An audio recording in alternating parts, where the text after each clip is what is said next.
Roh itu tidakkah ia fana? Sebelum tu tuan-tuan, kita kena tahu roh ni apa benda. Roh tu saya fikir sampai sakit kepala. Pasal apa? Pasal dalam Quran surah Al-Isra ayat 85 Tuhan habaq dah. Tuhan kata apa? Yas'alunaka 'anir ruh. Muhammad, depa tanya engkau tentang roh. Qulir ruhu min amri rabbi. Kata dekat depa, roh ini urusan Tuhan. Tak usah duk tanya banyak, tak usah duk fikir banyak, tak usah. Pasal apa? Pasal orang dah tanya Nabi masa Nabi hidup dulu. Allah suruh Nabi habaq dekat orang yang tanya ni, habaq dekat depa, ruh min amri rabbi. Roh ini urusan Tuhan, bukan urusan hampa. So tak payah fikir, tak payah sakit kepala, tak payah piduk kaji macam-macam, tak payah. Pasal apa? Kita tidak akan mampu untuk mendapat jawapan hakikat roh. Tak akan mampu. Dan Allah tutup ayat 85 surah Al-Isra, dia kata apa? Wa ma utitum minal ilmi illa qalilah. Dan tidaklah kami bagi ilmu kepada manusia melainkan sikit. Dengan ilmu yang sikit Tuhan bagi ni, kita tidak akan mampu memahami hakikat roh. Tak akan mampu. Muslimin dan muslimat yang dirahmati Allah sekalian. Satu ulama besar nama dia Ibn Qayyim. Dia tulis kitab. Tajuk kitab dia Ar-Ruh. Dia tulis kitab. Tajuk kitab dia Ar-Ruh. Cerita pasal roh. Dia kutip habis semua ayat Al-Quran, hadis, dengan berbagai-bagai darjat hadis ni dia kutip semua. Yang ada sebut pasal roh, dia masukkan dalam kitab dia. Kesimpulan kepada apa yang dia tulis itu apa dia? Dia bawa di sana. Dia kata satu, dia kata Abu Hurairah, Abdullah ibn Umar, dia kata roh orang mukmin bila mati roh pergi duduk di sisi Allah. Ini kata Abu Hurairah dan Abdullah ibn Umar. Orang mati kalau sekiranya dia orang mukmin, dia beriman kepada Allah, dia mati roh Allah ambil pergi duduk di sisi Allah. Ini kesimpulan yang dibuat oleh Ibn Qayyim berdasarkan kepada hadis-hadis yang ada. Yang kedua, Imam Ahmad bin Hanbal, Imam Hanbali, dia kata apa? Roh orang-orang mukmin mati aja roh pergi syurga dulu dah. Pergi duduk sana dulu sementara nak tunggu kiamat, sementara nak tunggu apa? Depa pergi duduk sana dulu. Roh pergi duduk sana dah. Jasad dikubur. Roh orang kafir neraka dah. Itu pendapat Imam Hanbali, Imam Ahmad bin Hanbal. Ada sekumpulan sahabat-sahabat Nabi dan tabi'in, ada satu kumpulan. Mereka ni kata apa? Mereka kata roh orang mukmin Allah akan letak mereka di telaga Zamzam. Ini pendapat. Roh orang kafir akan diletak di telaga Barhut. Sagi saya nak cerita. So Ibn Qayyim dia buat kesimpulan. Dia kata apa? Dia kata cerita dia macam ni. Jadi roh orang-orang yang mati ini akan ditempatkan di tempat yang sesuai dengan keadaan dia masa hidup. Ibn Qayyim kata, tengok berdasarkan nas-nas hadis, pendapat-pendapat para sahabat dan sebagainya yang ada ni, mudah dia kata nak buat kesimpulan. Kalau orang yang mati itu orang yang beriman, mereka akan diletakkan di tempat elok, dia kata. Kalau yang mati itu orang-orang yang mati syahid, syuhada, mereka akan ditempatkan di tempat yang elok-elok. Tapi ada, dia kata yang mati roh mereka diletakkan di pintu syurga. Nak masuk tak boleh. Duduk di pintu syurga. Inilah agama aku yang helikat kata apa? Tunggu di pintu syurga apa kata ini. Nak masuk tak boleh. Duduk tunggu di pintu. Ada sebahagian daripada orang yang mati ini roh dia kena tunggu di kubur. Nak naik tak boleh. Adalah hadis. Hadis riwayat Imam Ahmad. Mati roh tu macam biasa dibawa naik. Roh orang yang beriman dibawa naik di tiap-tiap pintu langit ni, disambut oleh penjaga pintu langit ni. Dia kata selamat datang wahai roh yang baik-baik, baunya wangi semerbak, duk bawa naik ke atas. Ada orang yang bermasalah ni bila mati roh dia naik pintu langit pertama dah tak lepas dah. Penjaga pintu langit kata apa? Roh siapa ni? Ini roh orang yang keji, balik engkau ke bumi, dihumban balik ke kubur dia. Ini dalam riwayat Imam Ahmad. Kata Ibn Qayyim, dia kata ada roh yang dibenamkan di perut bumi. Na'udzubillahi min zalik. Macam-macam riwayat, macam-macam cerita. Kesimpulan dia apa dia? Ibn Qayyim kata kesimpulan dia, hakikat roh ini Allah saja yang tahu. Kita tak tahu. Sudah tu macam mana? Dah tu kita fikir nak buat baik ya cukup. Mudah-mudahan dengan kebaikan yang kita buat di atas dunia ni, Allah bagi dekat kita ending yang baik-baik. Mudah-mudahan dengan itu kita diletakkan di tempat bersama dengan orang yang baik-baik. Yang tu aja.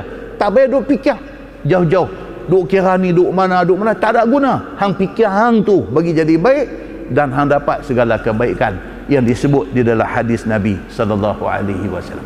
Tuan-tuan, nak faham roh duk di mana apa? Roh keluar kok mana pun kita tak tahu. Orang nak mati ni, kita ni Allah bagi izin tengok depan mata orang nak mati, orang nak habis umur ni dah berapa banyak dah sampai hari ni. Kita tahu tak orang mati ni roh dia last keluar kok mana? Keluar kok mulut ke, keluar kok hidung ke, keluar kok ubun-ubun kepala ke, keluar kok rusuk ke, keluar kok mana roh ni? Kita tak tahu. Hadis kata apa? Hadis kata idza syakhasal basar. Apabila mata sudah tengok tepat ke atas. Hadis beritahu detik-detik akhir manusia. Idza syakhasal basar. Apabila mata dia tak main dah, orang nak mati, dia duk tengok satu tempat ya. Syakhasal basar, dia kata. Panggil pun tak main dah, tak kelin tengok kiri kanan apa dah, dia duk tengok tempat dia. Dia tengok apa? Tak tahu. Dia nampak apa? Tak tahu. Tapi yang pastinya kalau itu saat akhir dia sudah nampak malaikat mai. Idza syakhasal basar wa rajal sadr. Dan apabila dada jadi sempit, apabila dada jadi sesak, apabila dada jadi semput, menyawa, nampak duk tarik tak cukup oksigen, napas tak cukup, duk lepas itu duk tarik. Nabi kata be careful, is a time. Waqsha'arral jild. Apabila kulit sudah jadi sejuk, bila kulit dah mula sejuk, anak cucu duk kat tepi pegang kaki ayah ni, sejuk dah. Tahu dah.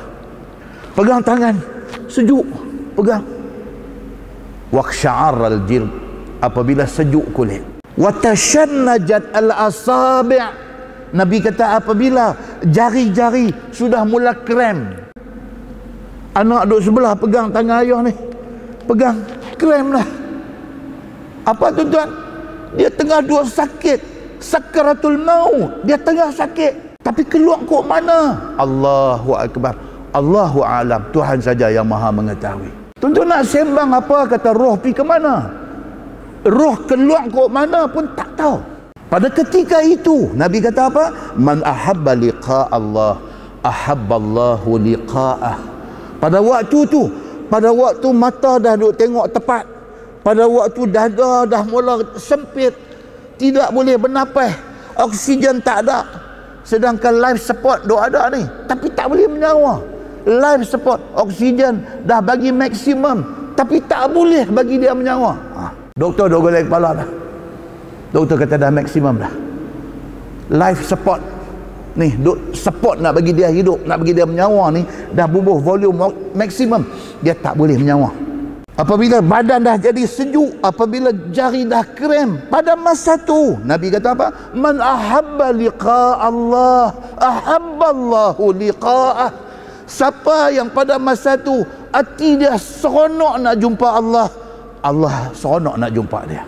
Benda ni tuan-tuan, Allahu akbar. Saya, tuan-tuan, semua orang hak mai hak tak mai, semua akan lalui benda ni.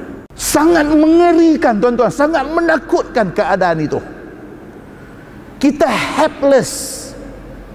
Tak ada siapa boleh tolong kita pada masa tu, tak ada siapa tuan-tuan.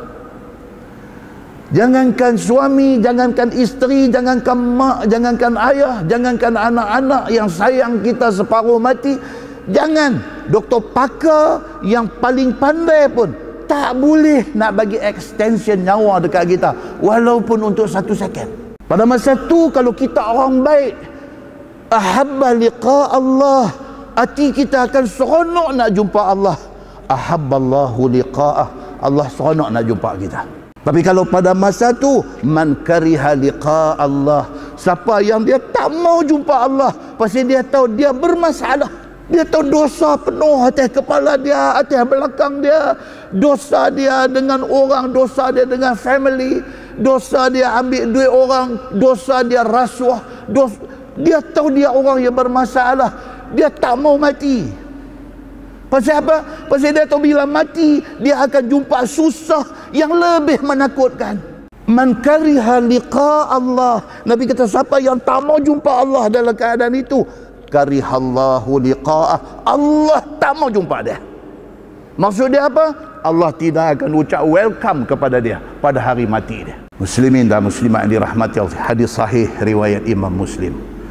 Macam ni punya benda duk mai kat kita, tak takut ke tuan-tuan? Muslimin dan muslimat yang dirahmati Allah sekalian, itu yang dikatakan hakikat roh.